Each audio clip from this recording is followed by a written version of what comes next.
Hi everyone, welcome to Hobby O'Clock. My name is George, and today we'll be making this insulated leather bottle holder.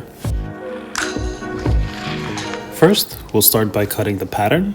This one is modified from a non-insulated version by adding some padding to the edges and doubling the sides so that I can sandwich the insulated layer in between them.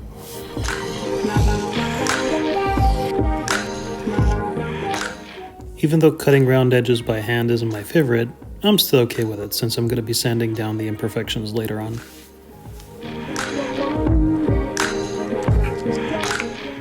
With the pattern ready, it's time to cut our leather. Today, I'm using this Wickett Craig vegetable tanned leather, which is beautiful and supple. I decided to use the belly portion of the hide since I'm experimenting with a new design and don't really mind the imperfections. If you want to buy some for yourself, I'll drop a link below, along with links to other tools and supplies that I'm using.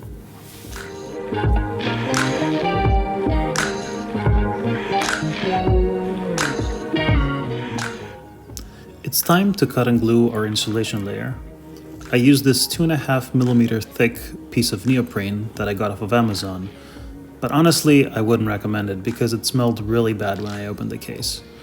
Next time I would probably use something like cork for insulation.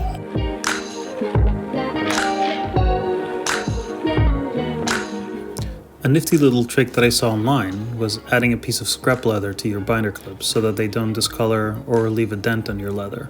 I would highly recommend it because I ruined a few pieces in the past. At this point it's pretty late in the day, so I'll let the glue settle and we'll come back tomorrow to finish this.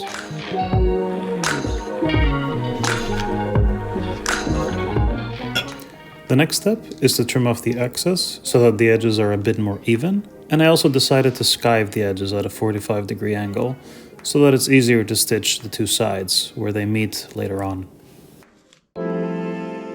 After that, I'll sand, dye, and burnish the edges before sewing them together. I 3D printed this little sanding block, which turned out to be super handy, as you can see. If you're into 3D printing, I'll drop a Thingiverse link so you can print one for yourself, but I'm pretty sure you can find one on Etsy too, if you're into that.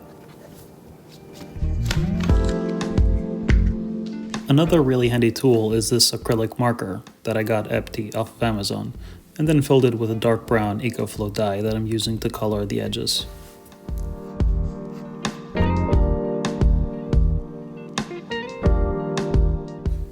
Finally, it's time to burnish the edges. I'm using Tokonol, which is a water-based burnishing agent from Japan, made using natural waxes.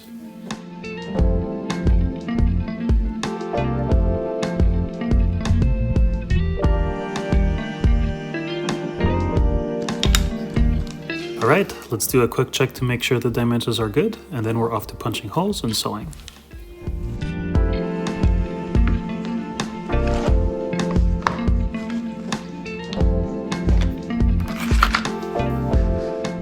I'm marking my stitching line at 1/8 of an inch to account for the skived edge on the other side.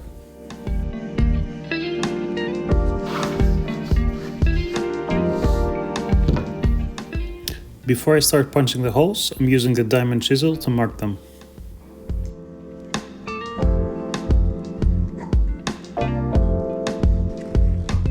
This is a 4mm chisel, which is a bit on the wide side, making the stitching look a bit more rugged than high fashion, which I quite like for this kind of project.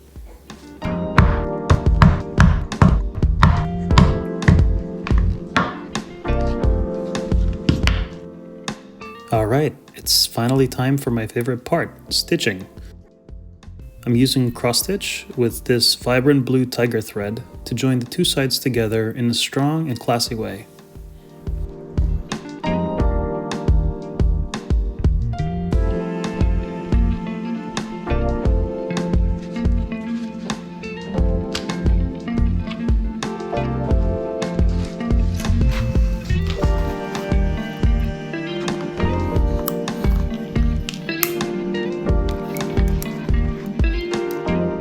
As I was stitching the first side, I realized that it would be much easier to start from the bottom, which is what I did for the other side.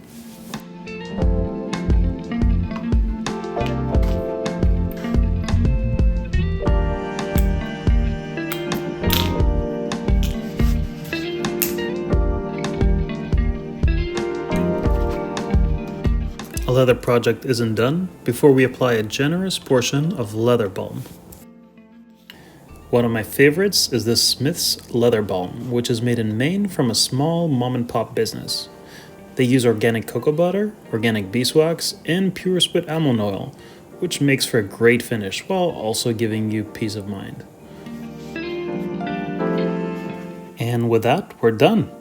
I hope you enjoyed watching as much as I enjoyed making this bottle holder, and I hope to catch you in the next project. Take care.